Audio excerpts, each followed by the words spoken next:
सोनीचा laptop आहे. एक शॉर्टमध्ये कॉन्फिगरेशन दाखवून देतो.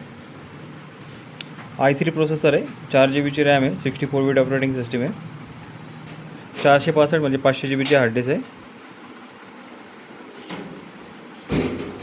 वायफाय वगैरे चालू आहे,